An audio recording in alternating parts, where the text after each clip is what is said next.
Vamos a el libro de Hechos, por favor. Y vamos a seguir, vamos a continuar adelante con la exposición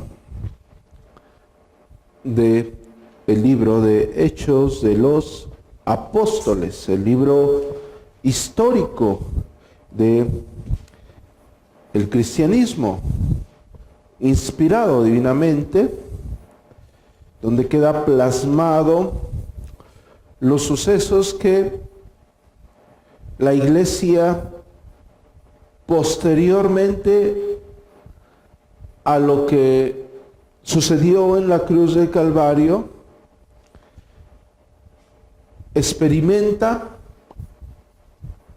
hasta aproximadamente unos 28 o 30 años después. Es decir, tenemos una redacción cronológica en la cual nosotros tenemos que entender que cada uno de los hechos que vamos a estar viendo fueron sucesos por los cuales la Iglesia pasó, y si nosotros somos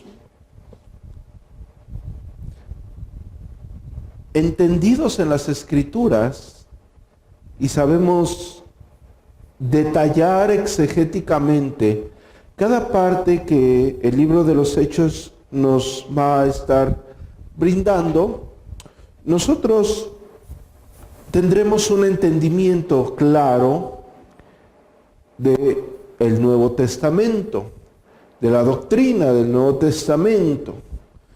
Veremos cuestiones como la función, la verdadera función de los dones, el apostolado, la predicación del Evangelio, el poder del Evangelio mismo, la función del Espíritu Santo en la Iglesia.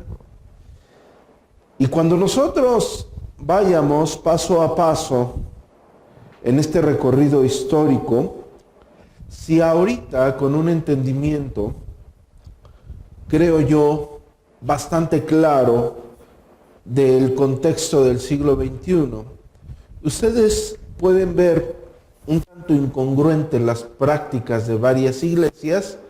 Cuando terminemos el libro de Hechos, yo creo que no solamente pensarán en lo ridículo que es pensar lo que ellos están afirmando que hacen, sino espero que exista un temor reverente por parte de cada uno de nosotros, en lo que alguna vez algunos participaron, en lo que en alguna ocasión algunas personas pensaron de cada parte que narra el libro de los Hechos. Porque el libro de los Hechos va a ser descifrado por el mismo libro de los Hechos. Es una narración histórica. Es una narración histórica que tiene sucesos, tiene acontecimientos que Lucas quiere dejar plasmados para que Teófilo, el excelentísimo Teófilo, ahora en este libro de los Hechos, el segundo tratado, ya con más confianza, él pueda tener el entendimiento del desarrollo de la Iglesia. Hay una parte oscura que Dios no nos permitió por algún motivo saber, el por qué, el fin a él, pero él tiene que tener este entendimiento de aquella progresión. Si hablamos de una progresión del Antiguo Testamento, vemos la revelación completa en lo que nuestro Señor Jesucristo hace tanto en su ministerio terrenal como en la cruz del Calvario, que es en lo que se centra el Antiguo Testamento, en la cruz de Cristo. Todo el Antiguo Testamento habla de la cruz de Cristo. De hecho, versículos antes del pasaje que leímos hoy en Lucas capítulo 24 y en la porción que leímos, habla, que Él nos explica que Él estaba en la ley de Moisés, en los profetas y en los salmos. Bueno, el libro de los Hechos también tiene una secuencia. de revelación de Dios en cumplimientos, porque vamos a ver cumplimientos de promesas en la misma escritura, y para muestra tenemos el segundo capítulo, el muy conocido libro de el muy conocido suceso de Pentecostés, completamente descontextualizado, claro está. Vamos a verlo con detalle, y hacen referencia a Joel. Bueno, vamos a ver también la predicación del Evangelio con bases bíblicas, cómo el apóstol Pablo sustenta su predicación del Evangelio con textos del Antiguo Testamento. En específico podríamos estar hablando del libro de los Salmos y el libro de Isaías, que son los que más usan para predicar el Evangelio. Pero también vamos a ver el sermón más magistral en el capítulo 7 dado por Esteban. No hay otro sermón más grande y más mejor redactado y enseñado que el que da Esteban. Bueno, todo esto tiene dentro de la revelación misma de Dios dada a su Santa Iglesia, va a tener un fin progresivo. Es decir, nosotros vamos a ver, estamos en el primer capítulo, estamos iniciando el desarrollo del libro de los Hechos, pero vamos a ver porciones tan sencillas de interpretar que sería verdaderamente ridículo que cada uno de nosotros las descontextualizara, como el mandato que va a dar en el capítulo, en el versículo 4 y 5, a los discípulos, a los apóstoles, y que sería ridículo que nosotros no entendiésemos el significado, porque son los pasajes que abordaremos el día de hoy. Versículo 4, estando juntos, les mandó que no se fueran de Jerusalén, sino que esperaran la promesa del Padre, la cual les dijo: oíste de mí. Vamos a entender esto a la luz también del versículo número 5, porque si nosotros tomamos literal y descontextualizamos un hecho histórico, bueno, habrá uno que otro con mucha falta de iluminación, por no decir que anda a oscuras, que diría que no se tiene que ir de Jerusalén hasta que reciba el Espíritu Santo. Y podrían salir mucho más cuestiones erradas. Pero no, estamos en la época en que nuestro Señor Jesucristo resucita. Lucas está narrando esto, lo está escribiendo a Teófilo y les dice: y estando juntos, les mandó que no se fuesen de Jerusalén, sino que esperaren la promesa del Padre, la cual oíste de mí. Voy a estar explicando cada texto y vamos a estar cimentando lo que estoy hablando. Son versículos verdaderamente importantes. Si algo vamos a estar escuchando dentro de todo el desarrollo del Nuevo Testamento, de las doctrinas más mal enseñadas y mal entendidas, va a ser la doctrina del Espíritu Santo, neumatología. El libro de Hechos habla del Espíritu Santo de una forma proporcional, a fin de que nosotros tengamos el entendimiento que el Espíritu Santo obra por medio, nosotros como iglesia somos usados por Dios. Y vamos a estar constantemente viendo la obra del Espíritu Santo. Hay personas que teólogos y unos no tan teólogos, que han sugerido que no se debería de llamar el libro de Hechos de los Apóstoles, sino el libro de Hechos del Espíritu Santo.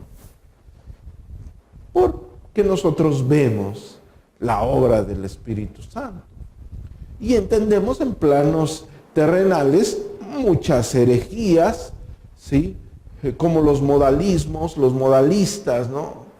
Y otras tantas que decían que Dios se manifestó en tres modos: en el Antiguo Testamento como Padre, en el ministerio terrenal como nuestro Señor Jesucristo, y en el Nuevo Testamento como el Espíritu Santo. Y bueno, podrías tú no entender bien cómo es que Dios obra, ¿Cómo es que Dios se manifiesta si nosotros no tenemos el entendimiento claro de un libro que, como lo estamos subrayando, narra lo que la iglesia primitiva pasó? Entonces, no son textos que debamos de tomar muy a la ligera y decir, ok, entiendo que es el momento en que nuestro Señor Jesucristo les manda que no se fueran de Jerusalén. Bueno, primero, atendiendo al original griego koiné, no sé qué versión estén leyendo, si están leyendo la Biblia Reina Valera, estará diciendo y estando juntos. Si están leyendo la Biblia Jerusalén, dirá mientras estaban comiendo con ellos, les ordenó. Si tienen la Biblia de las Américas, estará diciendo y reuniéndolos, les mandó que no salieran de Jerusalén. Si tienen la Biblia del Oso, estará diciendo, y juntándolos, les mandó que no se fueren de Jerusalén. Si tienen la Nueva Reina Valera 1990, estará diciendo, en una ocasión en que comía con ellos, les mandó que no se fueran de Jerusalén. Si tienen la Nueva Versión Internacional, dirá, una vez, mientras comía con ellos, les ordenó. Bueno, esto es porque se está utilizando una palabra en el griego koiné, sunalixomenos, que es la única vez que se plasma en el Nuevo Testamento. Por ello lo difícil de la interpretación de la traducción, mejor dicho, de esa palabra, ¿no? Porque no la tenemos en otra porción del Nuevo Testamento. Bajo el índole o el intelecto de Lucas, nos hubiera dado mucha luz que lo usara en el mismo Evangelio según San Lucas. Nos hubiera dado luz quizás que el apóstol Pablo la usara, o el apóstol Pedro. Bueno, tendríamos un poco de reservas por aquello de lo intelectual en el desempeño del desarrollo de la Escritura. Pero no es así con esta palabra. Es la única vez que tenemos esta palabra, y por ello las traducciones varían respecto a la primera porción, o diríamos a la parte A del versículo. Por eso se incluye mientras comía con ellos les dio orden. La palabra en el griego koiné tiene la idea de expresar esa reunión íntima que tuvo con los discípulos, ¿sí? Por ello lo difícil de la traducción de este pequeño texto, que en una etimología clara viene de la palabra halixo, ¿sí? Que quiere decir reunir o congregar o estar juntos. Y la forma la cual está compuesta, por eso ha llevado a esta diferencia de traducciones. Ahora bien, no quiero inclinarlos a una versión.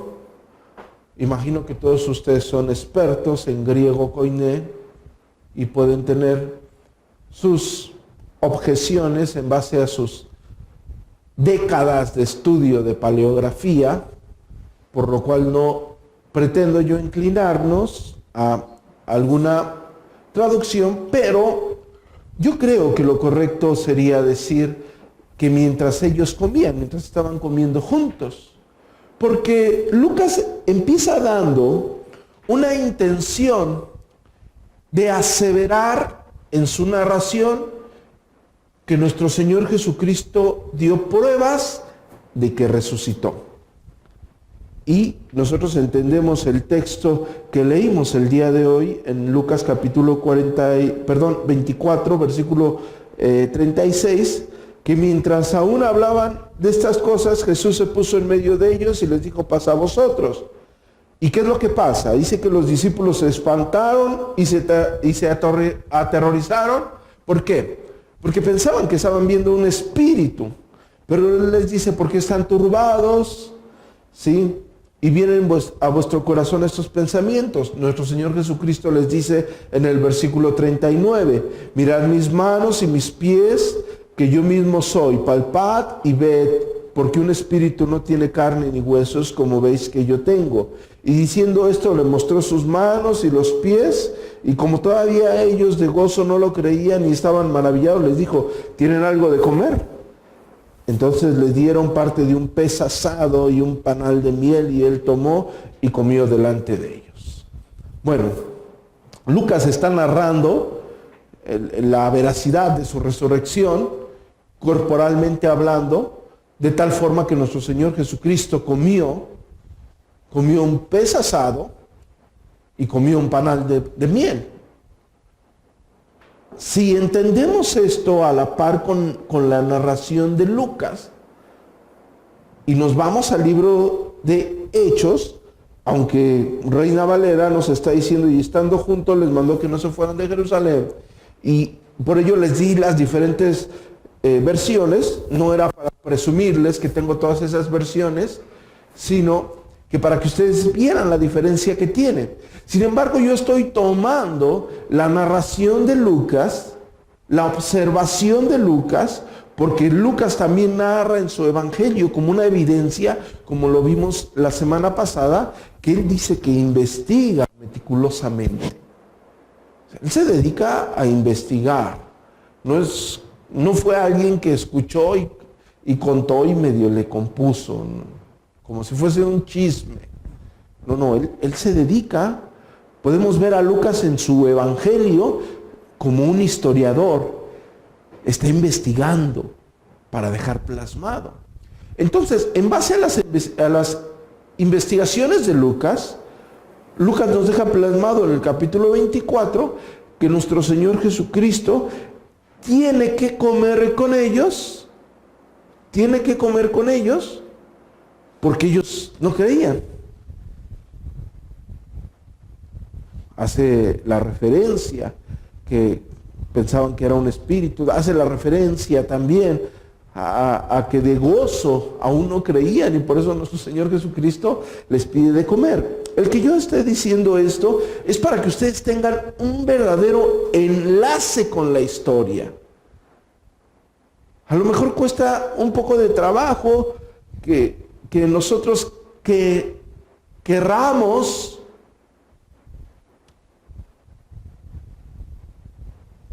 seccionar esos eventos y juntarlos a la par para entenderlos. Pero que ustedes logren seccionar y rescatar esas narraciones aisladas y las puedan juntar, entendiendo que tienen una cronología y un sentido, eso los va a ir alejando de cualquier herejía. Y estamos hablando que gracias a las malas interpretaciones del libro de los Hechos, tenemos personas creyendo que se bautizan primero con agua y después con el Espíritu Santo, y que el Espíritu Santo, si no hablas en lenguas, no bautizarse con el Espíritu Santo. Gracias a la mala interpretación del libro de los Hechos, a la mala interpretación de un libro histórico y claro. Cuando una persona investiga, cuando un historiador investiga, se va a fuentes. Acá hay esto sucedió y quedó, y empieza, hay fechas y documentos. Bueno, yo estoy tratando, por el tiempo no voy a poder dar todo el material que trato de acumular, pero yo les estoy dando referencias para que ustedes localicen no solamente las intenciones de Lucas, no solamente el lenguaje de Lucas, sino se vayan abasteciendo del desarrollo que Lucas les quiere estar brindando. Ya estamos relacionando aquí Lucas capítulo 24, ya estamos relacionando Lucas capítulo 24 con el versículo 4 de Hechos capítulo 1. No estoy diciendo que sea el mismo momento. ¿Sí me explico? Estamos tratando de relacionar. Estamos bajo los documentos inspirados. Estamos tratando de observar a profundidad aquellos acontecimientos.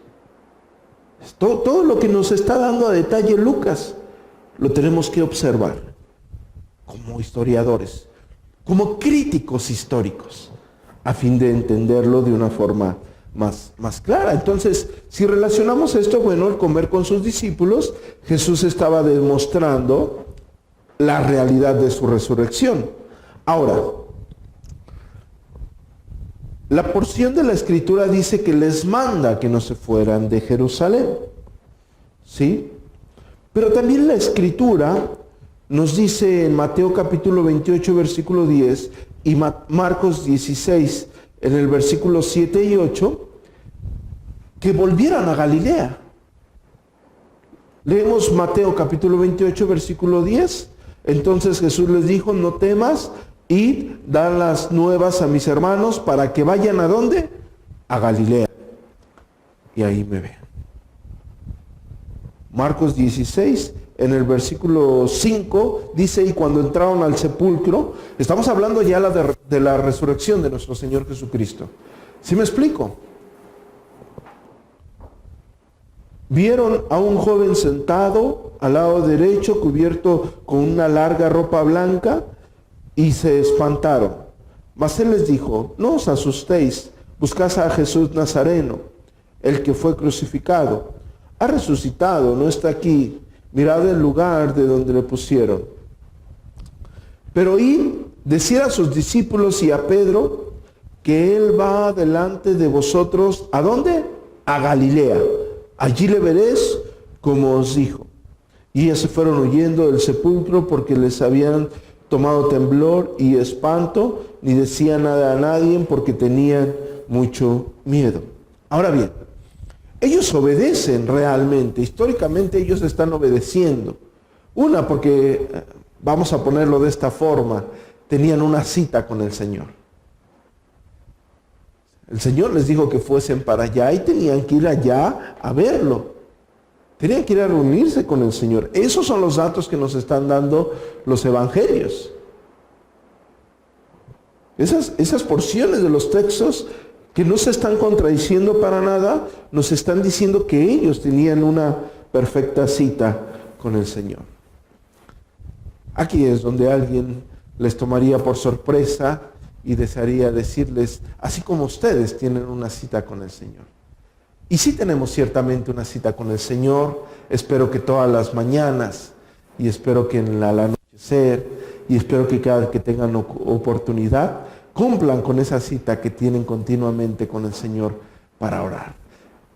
No está por demás hacer una breve aplicación de aquello tan hermoso que es cuando nosotros nos tenemos que encontrar con nuestro Señor, ¿verdad? Pero ciertamente el texto no habla o no vamos a llevar esa directriz, que espero que ningún pentecostal vea esto, sino posteriormente va a sacar completamente un gran sermón para sacarle mucho dinero a las personas de lo que estamos hablando aquí, ¿no?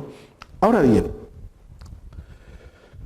el domingo de la resurrección Jesús ya les había dicho que comenzando en Jerusalén, ellos proclamarían arrepentimiento y perdón en su nombre a todas las naciones. ¿Sí? Eso ya lo dijo en Lucas capítulo 24, ¿sí? Lucas capítulo 24, versículo 49. Voy a leer desde el 45 para que entendamos el contexto. Perdón si los estoy enviando a las Escrituras y estamos teniendo este tipo de exposición que quizás no llega a ser muy amena, sino es más meticulosa. Pero estamos hablando de algunos hechos históricos que yo quiero que ustedes carguen en el bolsillo para los inicios y el desarrollo del libro de los Hechos, ¿sí? Porque después no quiero que haya argumentos que vayan a pervertir su entendimiento del mismo libro, sino todo lo contrario. Lucas capítulo 24. Entonces les abrió el entendimiento para que comprendiesen las Escrituras. Y les dijo, así está escrito, y fue necesario que el Cristo padeciese y resucitase de los muertos al tercer día. Y que predicasen y que predicase en su nombre el arrepentimiento y perdón de pecados a todas las naciones, comenzando desde Jerusalén. Y vosotros sois testigos de estas cosas. He aquí, yo enviaré la promesa del Padre sobre vosotros, pero quedaos vosotros en la ciudad de Jerusalén hasta que seáis investidos con poder de lo alto. Bueno, aquí tenemos en el versículo 49 la relación con el versículo 4 de lo que mismo Lucas le está dando en su segundo tratado a Teófilo, al excelentísimo Teófilo en el primer tratado. Disculpen que haga yo la aclaración, pero yo quiero que quede claro ese trayecto entre que le puedes llamar a alguien por su nombre y antes le llamabas, como lo vimos anteriormente, que solamente un gobernador o un alto funcionario del Imperio Romano era llamado excelentísimo, gentil. Entonces tenemos que ver qué relación hubo tan intensa para que posteriormente ya era Teófilo. ¿Sí? Si hubiese dado un tercer tratado, quizás ya le llama Miteo, ya hay más confianza. ¿Sí? Quiero que entiendan la intención de parte o de hermandad. Quizás sí se toma un poco a broma y a tener una sonrisa, pero quiero que vean esa intención, ¿sí? Y la van a ver en el mismo desarrollo del contenido tanto del Evangelio según San Lucas como del libro de los Hechos. Ahora bien, sí, durante su ministerio, como ya lo vimos, Jesús enseñó a sus discípulos que su Padre enviaría al Espíritu Santo. Y bueno, nosotros vemos esto de una forma más, un poco ponderante en el Pentecostés. Versículo 33 del capítulo 2 de Hechos. Así que, exaltado por la diestra de Dios y habiendo recibido del Padre la promesa del Espíritu Santo, aquí ya se está hablando y ya se está haciendo mención. Si ustedes me están siguiendo, ustedes están viendo la conexión que les estamos dando de lo que Lucas está narrando. La promesa del Espíritu Santo ha derramado esto que vosotros veis y oír.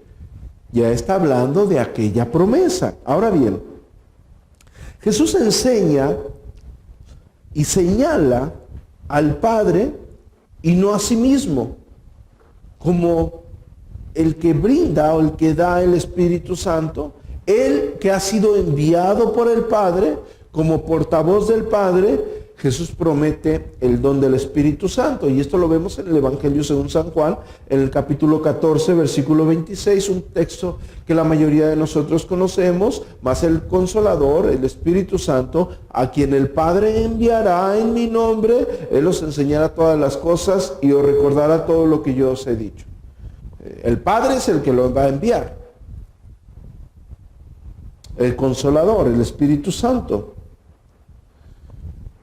Los discípulos, yo quiero que vayan juntando esto porque esto es verdaderamente maravilloso para el desarrollo de la historia del cristianismo.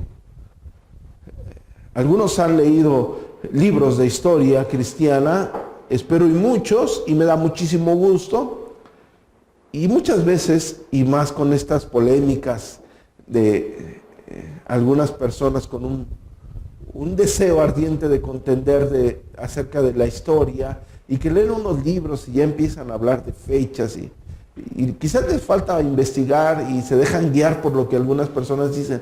Pero lo contundente de la historia del cristianismo está en los desarrollos que va a narrar Lucas en el libro de Hechos. ¿Cómo es que la iglesia empieza a ejercer ese mandato y ese poder que Dios les da desde lo alto? De tal forma, queridos hermanos, que han pasado 2000 años, más de 2000 años, y el cristianismo es vamos a llamarle religión, que ha sido más perseguida y sigue vigente.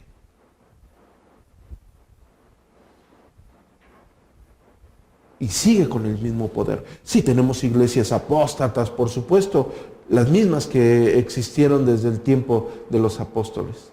Pero también tenemos un remanente fiel y tenemos iglesias fieles, como lo había en el tiempo de la iglesia primitiva. No es nuevo, nuestro contexto no es nuevo. Importante extender esto. Ahora bien, si vamos a la mente de los discípulos, ponemos un zoom a la mente de los discípulos, nosotros vamos a comprender cómo ellos comprendían, porque ellos estuvieron en su ministerio terrenal de nuestro Señor Jesucristo. Y algunos no solamente no estuvieron en los inicios del ministerio terrenal de nuestro Señor Jesucristo, sino estuvieron cuando fue anunciado el ministerio terrenal de nuestro Señor Jesucristo. Mateo capítulo 3, versículo 11. Juan el Bautista dice: yo a la verdad os bautizo con agua para arrepentimiento, pero el que viene detrás de mí, cuyo calzado no soy digno de llevar, es más poderoso que yo. Él os bautizará en Espíritu Santo y fuego. Lucas narra en el capítulo 3, versículo 16, respondió Juan, diciendo a todos: yo la verdad os bautizo con agua, pero viene uno más poderoso que yo, de quien no soy digno de desatar la correa del calzado. Él os bautizará con Espíritu Santo y fuego. Estas frases que nosotros estamos entendiendo, más adelante el apóstol Pedro las repite cuando estaba con Cornelio, un centurión romano. Hechos capítulo 11, versículo 15. Y cuando comencé a hablar, cayó el Espíritu sobre ellos también, como sobre nosotros al principio. Escuchen lo que está diciendo. Pongan atención. Enlazar esto, yo soy, o trato de ser una persona veraz en cuanto a la doctrina y sincera en cuanto a la exposición de la misma. Y hace 3 años, 4 años, que iglesias que se levantaron y que decían ser reformadas y eran continuistas. Y personas que decían ser reformados, nuestros reformados, sí eran continuistas. Y bueno, hubo un tiempo que al menos un servidor y otros pastores que conozco, tuvimos la necesidad de hablar, de decir, no es posible. Y estoy hablando únicamente de la doctrina reformada, porque nuestras confesiones reformadas afirman que somos cesacionistas. Ahora, ¿por qué les estoy diciendo esto? Porque dentro de ese cúmulo de hombres, ¿sí?, hubo una persona, y lo voy a mencionar por hacer visible el error, de nombre John Piper. Y él sale en un video diciendo que estaba orando a Dios. Fíjense lo que dijo este hombre: orando a Dios para que le diera el don de hablar en lenguas. Yo dije, ¿qué tipo de persona puede tener o puede creer que ese hombre es un maestro de la palabra? Con eso que me está diciendo, me quiere decir que no sabe nada del Nuevo Testamento. No sabe nada del libro de Hechos.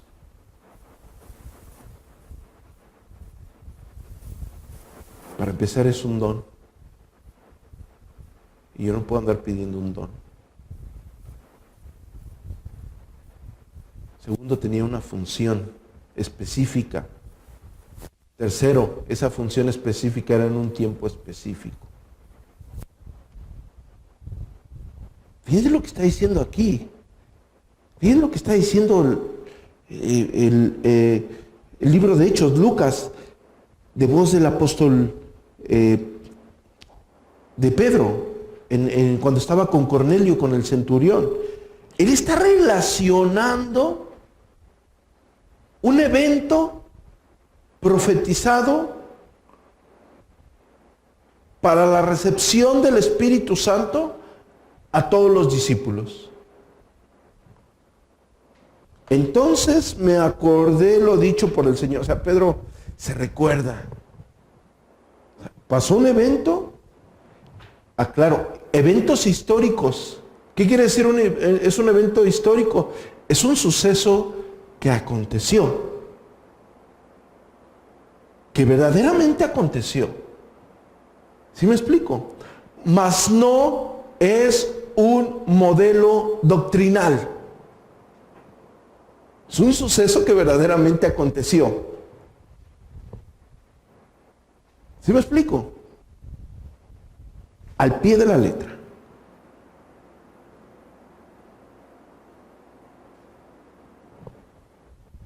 Ahora, me acordé lo dicho por el Señor cuando dijo: Juan ciertamente bautiza en agua, mas vosotros seréis bautizados ¿con qué? Con el Espíritu Santo.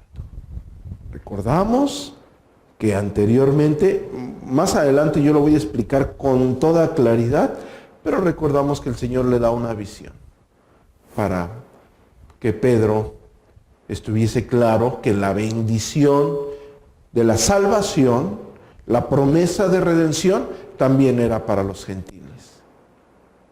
Diciéndole: no llames inmundo a lo que yo he santificado. El libro de Hechos nos va a dar pie para hablar de todo esto, ¿no?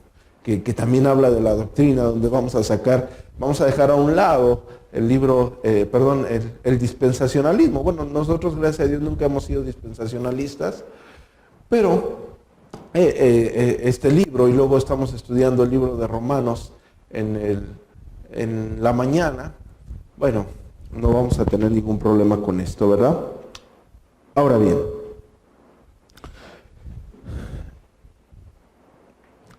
el tiempo entre la ascensión de Jesús y el derramamiento del Espíritu Santo, que lo vamos a ver en Pentecostés, es relativamente breve. ¿Sí? Cuando estoy diciendo dentro de unos días, relativamente son 10 días. ¿Sí? En las palabras es pocos días.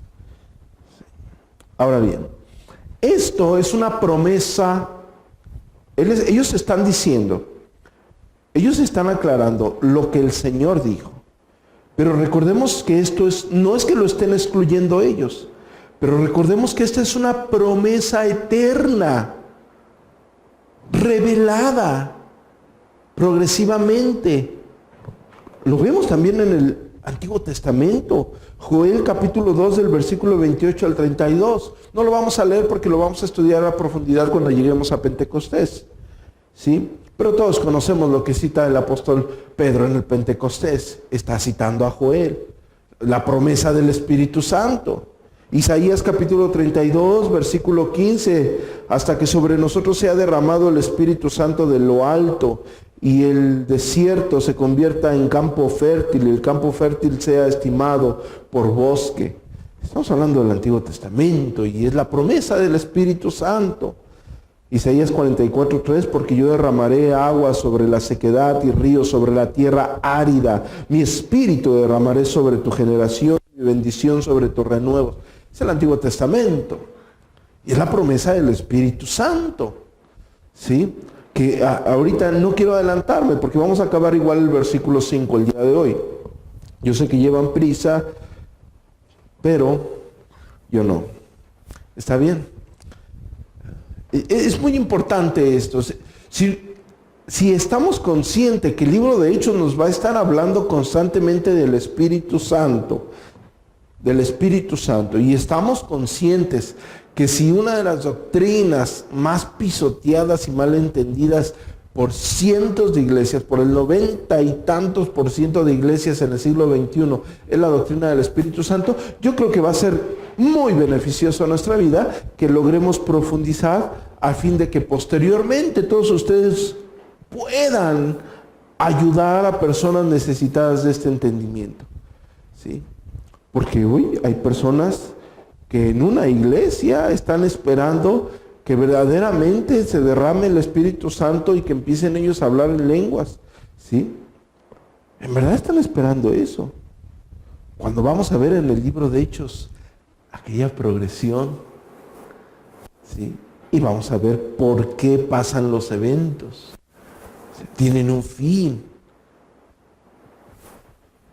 Hechos históricos comprobables pero no son motivos para hacer una doctrina de cada uno de ellos. No sé si me estoy dando a entender.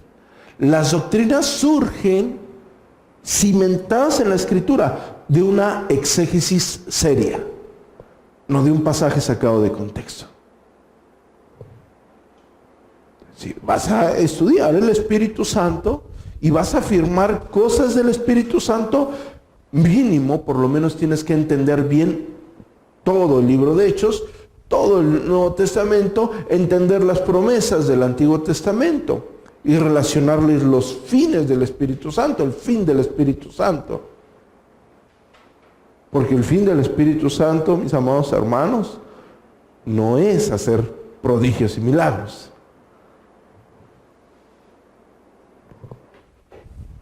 Como hoy muchas personas lo creen. ¿Sí? Ahora bien, versículo 5, saltamos al versículo 5, ya entendimos esa parte, pero Lucas nos dice en el versículo 5 lo que venimos hablando. Porque Juan ciertamente bautizó con agua, mas nosotros seréis bautizados con el Espíritu Santo dentro de no muchos días.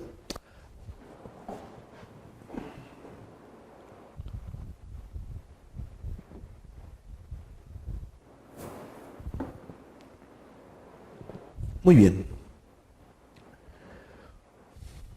Si vamos a estar hablando del bautismo del Espíritu Santo, nosotros sabemos que el Espíritu Santo, doctrinalmente hablando, lo conocemos como la tercera persona de la Trinidad. ¿Cierto o falso? Pero hay cosas que a mí, en lo personal, me enfadan bastante. Y es que conocemos una palabra y la usamos tan cotidianamente que en la mayoría de los casos ni siquiera la entendemos. Y estoy hablando de la palabra bautismo. La usamos cotidianamente como cristianos. Incluso los que se sienten más teólogos y hablan de la teología del pacto. No, es que ellos son paidobautistas, ellos son credobautistas, ellos bautizan niños, ellos no. El bautismo, el bautismo del Espíritu, el bautismo en agua. Y bueno, ¿realmente entendemos qué es el bautismo? Porque si nosotros entendemos el bautismo, ya vamos a estar kilómetros lejos de poder descontextualizar qué significa ser bautizado con el Espíritu Santo. ¿Me explico? La palabra bautizo, en el griego koiné, es baptizo. La palabra etimológicamente hablando es muy sencilla. Quiere decir mojar. Bastante sencilla. La palabra en sí, etimológicamente hablando. Y diríamos, bueno, ¿qué tiene que ver esto de mojar con el Espíritu Santo? El Espíritu Santo me moja y por ahí podríamos sacar, estuviésemos en una iglesia apóstata, un pastor sacaría una cubeta de agua y diría, es que es la palabra bautizo y si yo los mojo, van a ser bautizados con el Espíritu Santo. Y aleluya. Es una gripa santa porque con el aire acondicionado y el... ¿Sí me explico? Bueno, la palabra tiene etimológicamente un sentir aplicativo al entendimiento de las personas según el contexto con el cual fue dicho históricamente hablando. Voy a dar un ejemplo. Entre los griegos, la palabra bautizo se usaba en el teñido de vestidos, de sacar agua introduciendo una vasija en otra más grande. Decía, bautiza eso entre los gentiles, entre los griegos. Plutarco la usa para sacar vino introduciendo la copa en un cuerno. Platón usa la palabra bautizo metafóricamente hablando, ¿sí?, con el hecho de estar abrumado con interrogantes. Cuando él estaba abrumado con interrogantes, decía, estoy bautizado. Históricamente nos está haciendo referencia de una forma diferente. En el Nuevo Testamento, en Lucas capítulo 11, versículo 48, dice el fariseo, cuando lo vio, se extrañó de que no se hubiese lavado antes de comer. La palabra que está usando ahí es bautizo, lavado. Se zambulló como en Segunda de Reyes 5:14, según la traducción de la Septuaginta. La traduce la Septuaginta en griego koine y usa la palabra en griego bautizo. En Segunda de Reyes 5:14, y entonces descendió y se zambulló, se bautizó. Va a decir, pastor, las relaciones son medio extrañas, ¿no? Yo diría que bastante. Yo diría que bastante. Porque los griegos la ocupaban en el trabajo de teñir vestido. Para sacar algo con un recipiente más pequeño y echarlo a otro recipiente, bautiza eso. Platón, cuando estaba abrumado con algunas interrogantes, estoy bautizado. Si nosotros tendiéramos aquí un pensador y dijese, usara esa palabra, nosotros lo veríamos bastante raro. Estoy bautizado.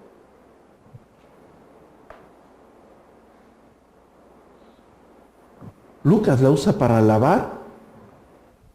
Segunda de Reyes lo usa para zambullirse. Ahora, en los primeros capítulos de los 4 evangelios y en el libro de los Hechos, es cuando se usa en la Escritura Santa. Porque recordemos que los judíos ya tenían un bautizo de prosélitos. Cuando alguien se quería convertir al judaísmo y decían, hacemos un prosélito, tenía su rito con su bautismo de prosélito. Pero en el Nuevo Testamento, estoy hablando del Nuevo Testamento para que después no se confundan. Pero en los primeros capítulos del libro del Evangelio, de los Evangelios y el libro de los Hechos, es cuando encontramos en la referencia de Juan el Bautista al llamar al pueblo al arrepentimiento y obtener una remisión de pecados. Mateo capítulo 3 versículo 1, en aquellos días vino Juan el Bautista predicando en el desierto de Judea y diciendo, arrepentidos porque el reino de los cielos se ha acercado. Pues este es aquel de quien habló el profeta Isaías cuando dijo, voz del que clama en el desierto, preparar el camino del Señor, enderezar las sendas. Y Juan estaba vestido de pelo de camello y tenía un cinto de cuerno alrededor de sus lomos, y su comida era langostas y miel silvestre. Y salía a él Jerusalén y toda Judea y toda la provincia de alrededor del Jordán, y eran ¿qué? Bautizados por él en el Jordán, confesando sus pecados. Tenemos ahí en el libro de Hechos en el libro de Mateo la referencia a lo que yo les estoy diciendo. ¿Me entienden cómo en el contexto histórico va cambiando la forma en la aplicación? Pero nosotros estamos viendo cómo la está usando en el Evangelio, ¿sí? Lo encontramos no solamente en el bautismo de Juan el Bautista, ya lo encontramos con la palabra posteriormente en el bautismo ordenado por nuestro Señor Jesucristo. Mateo capítulo 28, versículo 19, por tanto, id y hacer discípulos a todas las naciones, bautizándonos en el nombre del Padre y del Hijo y del Espíritu Santo. Ahora bien, ¿por qué les di todo este recorrido?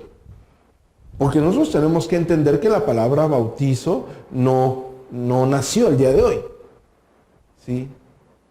Desgraciadamente, al decir desgraciadamente, lo digo a favor de no tener un mal entendimiento, no nace tampoco en el mandato de nuestro Señor Jesucristo. No nace en el bautismo de Juan el Bautista. El bautismo, de hecho, no es propio del cristianismo, de hecho. Ni siquiera la palabra. ¿Sí? Por eso hice las referencias antiguas, cómo lo usaban los griegos, cómo lo usaba Platón, cómo lo usaba Plutarco. Ahora, ¿cómo se asume en el Nuevo Testamento la palabra bautismo? Bautismo debía ser asumida por el creyente que da testimonio de su identidad con la muerte en Cristo, muerte y sepultura y resurrección. Colosenses 2:12 nos va a abrir el panorama que esto que yo les quiero dar a entender. Sepultados con el bautismo en el cual fuiste también resucitados con él mediante la fe en el poder de Dios que le levantó de los muertos. Gálatas 3:27, porque todos los que habéis sido bautizados en Cristo, de Cristo están revestidos. ¿Me explico? ¿Sí? Ahora, la frase ocupada en Mateo capítulo 28, versículo 19, cuando estamos diciendo bautizándoles en el nombre, y dice del Padre, del Hijo y del Espíritu Santo. Pero en sí el hecho de bautizarles indica o está indicando, y estoy hablando del bautismo en agua, ¿sí? Por eso hice la referencia histórica, indica que la persona bautizada era mediante dicho rito, estoy hablando del bautismo, estrechamente ligada, en este caso, a nuestro Señor Jesucristo. O básicamente venía a ser propiedad de aquel, ¿sí? Ser propiedad de, estar estrechamente ligado. El bautismo como rito nos está, etimológicamente hablando, en un hecho neotestamentario nos está indicando esto. No estoy hablando de lo que el medio de gracia implica para nosotros. Estoy hablando de la palabra, para entender etimológicamente la palabra, para cuando decimos somos bautizados con el Espíritu Santo, nosotros entender qué quiere decir cuando hemos sido bautizados con el Espíritu Santo. Es decir, alguien dice, es que fui bautizado con el Espíritu Santo y vi caracoles. No, el Espíritu Santo, se te pasaron los hongos. ¿Sí? No. La palabra bautizado implica que estoy o soy o pertenezco, ser propiamente de, etimológicamente hablando, dentro del Nuevo Testamento. Cuando alguien dice, me voy a bautizar en agua, y repito, no estoy hablando de lo que implica el medio de gracia, no estoy hablando de lo que implica el bautismo de agua. Estoy hablando de la palabra etimológicamente hablando. No sé si me estoy dando a entender. No estoy hablando en sí del medio de gracia, estoy hablando de la palabra etimológicamente hablando. Si nosotros entendemos la palabra propiamente, nosotros vamos a entender cuando decimos, soy bautizado en el Espíritu Santo. Cuando alguien dice que es bautizado, en este caso, tomando Mateo capítulo 28, versículo 19, indica que la persona era estrechamente ligada o pertenecía a. Ahora bien, esto que yo estoy diciendo, tenemos datos, teológicamente hablando, queriéndolos aplicar en un acontecimiento del Antiguo Testamento, dejándolo en claro con la tipología que ya estaba estipulada para exaltar lo que nuestro Señor Jesucristo hizo en la cruz del Calvario. Y uno de los ejemplos más claros del Nuevo Testamento que afirma eso del Antiguo Testamento es lo que el apóstol Pedro nos dice en su primera carta, en el capítulo 3, en el versículo 21 en adelante, versículo 20 al 22, acerca de los días de Noé. Leo. los que en otro tiempo desobedecieron, cuando una vez esperaba la paciencia de Dios en los días de Noé, mientras se preparaba el arca, en los cuales pocas personas, es decir, 8, fueron salvadas por agua. El bautismo que corresponde a esto ahora nos salva, no quitando las inmundicias de la carne, sino como la aspiración de una buena conciencia hacia Dios, por la resurrección de Jesucristo, que habiendo subido al cielo está a la diestra de Dios, y a Él están sujetos los ángeles, autoridades y potestades. No era nuevo para el apóstol Pedro usar esta implicación, tipológicamente hablando, no era nuevo para él. Primera de Corintios capítulo 10, versículo 2, y todos en Moisés fueron bautizados en la nube, ¿y qué? Y el mar.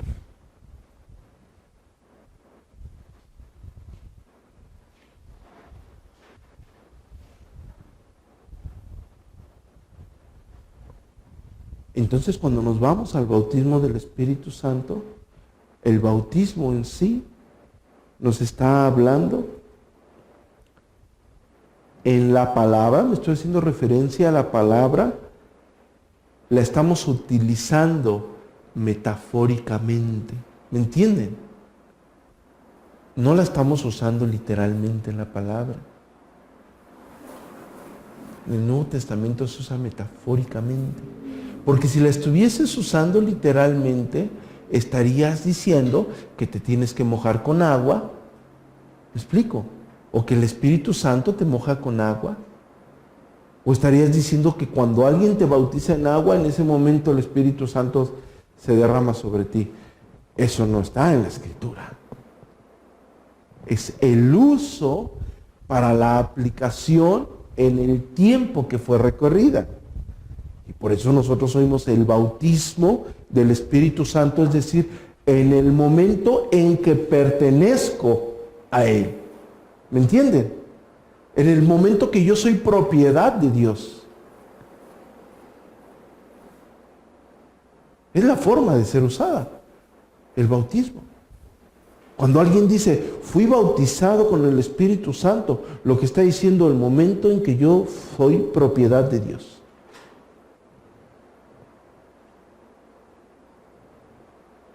Eso es lo que está diciendo la palabra.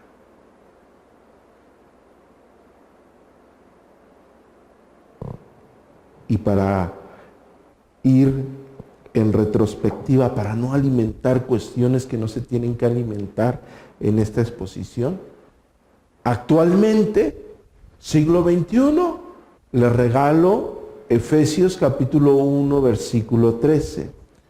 En él, también vosotros, habiendo oído la palabra de verdad, el evangelio de vuestra salvación y habiendo creído en él, fuimos ¿qué? Sellados con el Espíritu Santo de la promesa.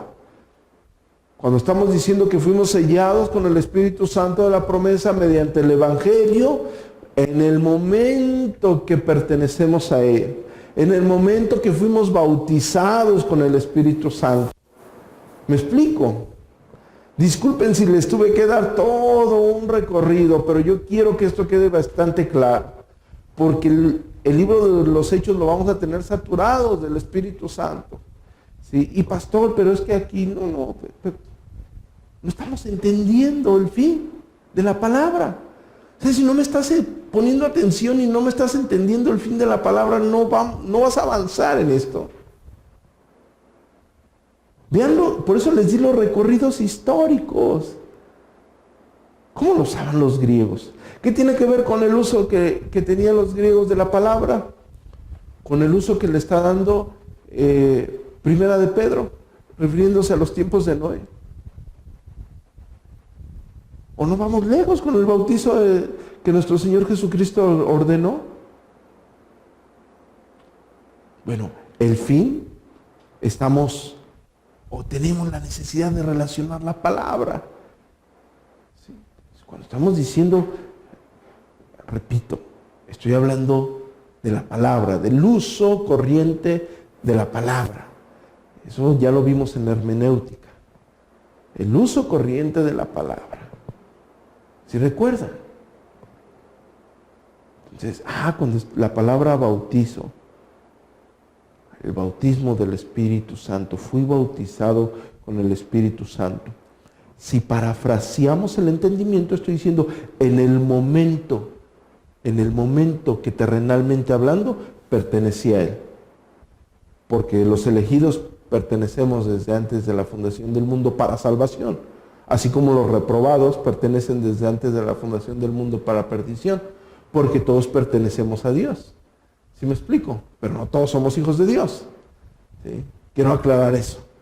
¿Sí? Estoy hablando, terrenalmente hablando, en el momento que somos sellados con el Espíritu Santo, ¿sí? En el momento que pertenecemos. Fui bautizado con el Espíritu Santo. ¿Sí? En el momento que pertenecía a Él. ¿Sí? Y lo digo en retrospectiva porque nosotros vamos a ver en el libro de Hechos manifestaciones que fueron reales con el Espíritu Santo. Vamos a ver en el libro de los Hechos manifestaciones con el Espíritu Santo, en el derramamiento del Espíritu Santo, en el bautismo del Espíritu Santo, que hablaban en lenguas. Pero es que tenía un orden cronológico, tenía un fin, a un grupo de personas, con un fin específico, porque no en todos pasaba lo mismo. Había un fin específico, por eso dije, bueno, yo antes de que ustedes puedan desviarse a un lugar donde no queremos que nadie se desvíe, vamos a verlo del siglo XXI, según el apóstol Juan en Efesios, el apóstol Pedro en Efesios, Pablo, cité a todos los apóstoles y al último al que tenía que citar, nos está diciendo que nosotros fuimos sellados habiendo oído la palabra de verdad, es decir, el Evangelio, y hablamos de la verdad de Dios. Hoy en la mañana en Romanos hablamos de la verdad de Dios, habiendo oído la verdad de Dios. La verdad de Dios la oímos, el Evangelio de vuestra salvación, y habiendo creído en Él, fuimos bautizados con el Espíritu Santo. Pertenecemos terrenalmente hablando dentro del ministerio o de la obra redentora del Espíritu Santo. Estamos tratando de parafrasear lo más que se pueda, de ampliar el concepto que se puede tener tan cerrado. Es que es una palabra muy común. Hermanos, en mi caso, crecimos en una iglesia pentecostal, cristianamente hablando, ¿no? Porque mi familia desgraciadamente no es cristiana. Pero ahí se daba mucho esa situación. Y que se bautizó con el Espíritu Santo y les daba una como chiripiorca. No sé si ustedes la han visto, que mueven la mano así como de una forma muy peculiar, muy jacarandosa. Y otros se tiran, y otros patalean, y otros hablan según lenguas angelicales. Y yo les decía, ¿cómo hablan los ángeles? Los ángeles hablan normal, como la Escritura nos enseña eso. Bueno, pero había un entendimiento tan cerrado de la palabra bautismo. Bautismo está diciendo en el momento que yo pertenezco a mi Señor. Porque el Espíritu Santo, como lo está diciendo el apóstol Pablo en Efesios, ¿sí? Es el sello de garantía de que yo pertenezco al Señor. Y hermanos, ese sello no se manifiesta en que ustedes me digan esas cosas que dicen los pentecostales o ese lenguaje, ¿sí? O que ustedes le hagan así con la mano. Eso tiene que ver en la convicción de pecado, ¿sí? En nuestro deseo ardiente de glorificar a Dios, tu intimidad con Dios, leer la palabra del Señor, están con los hermanos. Ya lo enseñé, las marcas de gracia. Así le nombraban los antiguos. ¿Cuáles son las marcas de gracia de un creyente?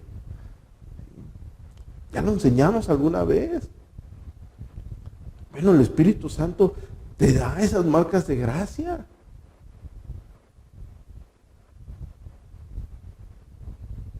Bueno, yo para concluir esto, quiero argumentar en la coda del sermón lo que hemos venido hablando con unos pasajes bíblicos referentes al bautismo. Que esto no se va a quedar aquí, así, ¿eh?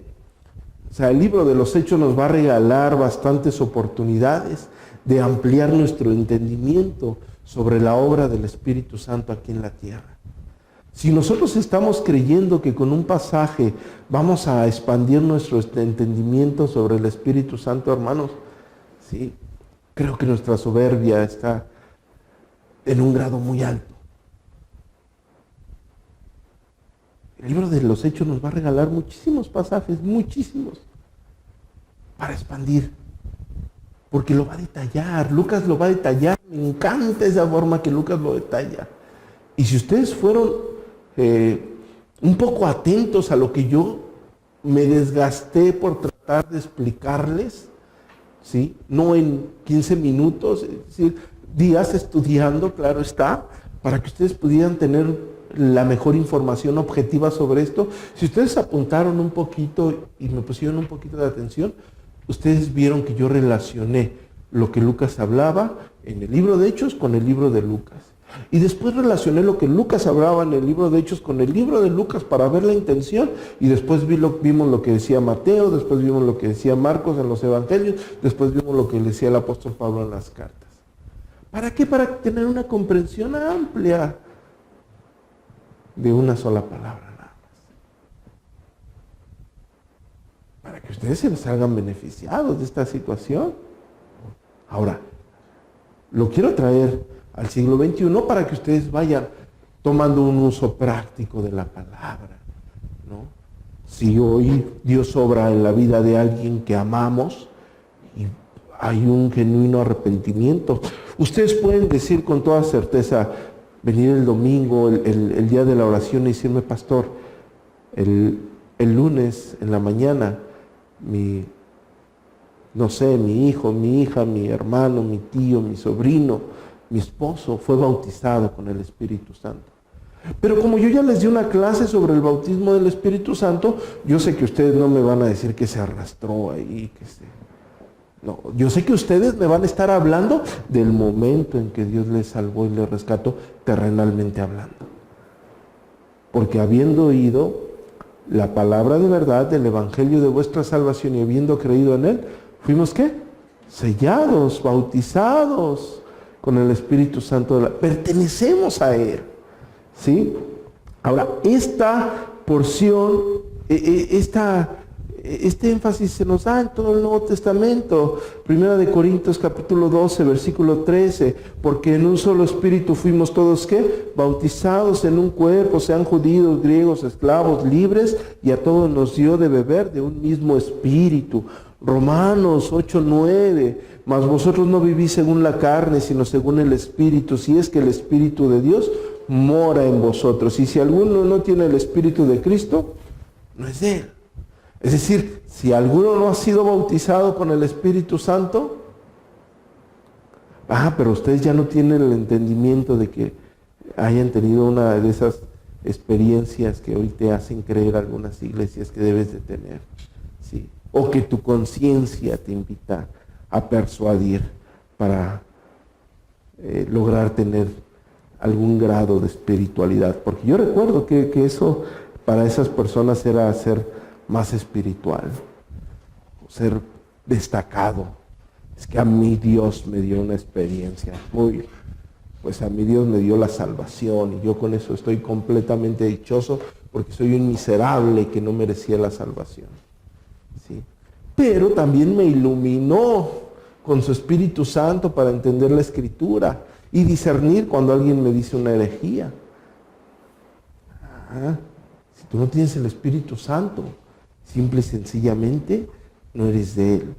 Primera de Corintios 6, 19. ¿O ignoráis que vuestro cuerpo es qué? Templo del Espíritu Santo. ¿Por qué? Porque el Espíritu Santo ya mora en ti, ¿sí? El cual está en vosotros, el cual tenéis de Dios y que no sois vuestros, porque habéis sido comprado por precio. Glorificar pues a Dios en vuestro cuerpo y en vuestro espíritu, los cuales son ¿de quién? De Dios.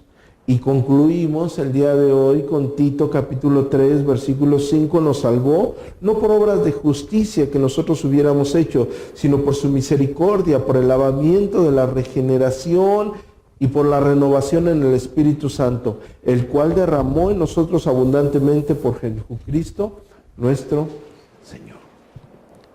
Entonces, hermanos, nosotros vimos el versículo el versículo 4 y el versículo 5 del libro de Hechos, donde Lucas está recopilando lo que en su mismo evangelio nos está haciendo referencia acerca de la promesa del Espíritu Santo, que más adelante va a empezar a recalcar. Digamos que Lucas está introduciendo,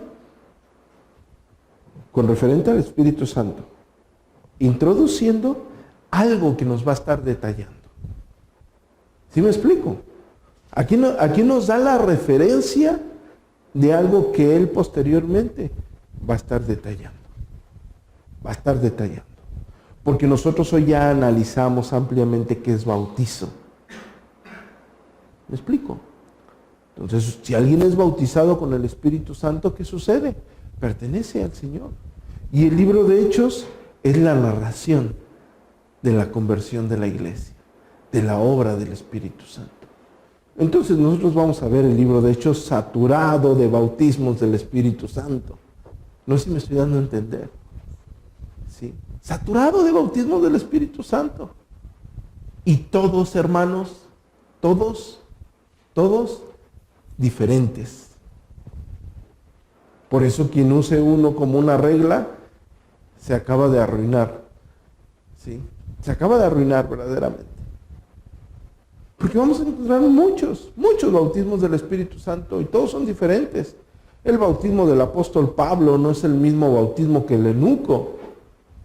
El bautismo de Cornelio no es el mismo bautismo que tuvieron en el Pentecostés. No es el mismo. Todos van a tener diferentes bautismos. ¿Me entienden? Pero aquí Lucas está iniciando, nos está recordando algo que ustedes tienen que entender. Lucas nos está recordando, es como si trajese esa camarita y le pone en regresar la película y nos está recordando la promesa del Espíritu Santo que oyeron. Lo que nuestro Señor Jesucristo dijo que iba a derramar del Espíritu Santo. Entonces Lucas inicia hablando o introduce el libro de los Hechos de algo en lo cual se va a encargar a detallar. Lo va a hacer con lujo de detalle. Pero el día de hoy vamos a concluir ya. Gracias a Dios, creo, por ver el rostro de la mayoría, creo que logré el objetivo, que era que entendiesen la palabra bautismo. Va a decir, pastor, se pasó casi 2 horas para una sola palabra, pero creo que valió la pena. Creo que valió la pena porque dimos los argumentos históricos, dimos los argumentos del Nuevo Testamento, de los Evangelios, dimos los argumentos del Antiguo Testamento, solo para decir que cuando utilizamos la palabra bautismo, estamos diciendo en el momento que pertenecemos a Dios. Y alguien podría decir, no, pastor, es que uno pertenece a Dios en el momento en que pasan al frente a decir la oración del pecador. Creo que no habíamos entendido nada. ¿Sí? Por eso les hice referencia a Efesios capítulo 1, versículo 13. Habiendo, ¿qué? Oído la palabra de qué? De verdad. El evangelio de qué? De nuestra salvación. Y habiendo creído en él, fuimos sellados con el Espíritu Santo de la promesa, que son las arras para el día de la redención.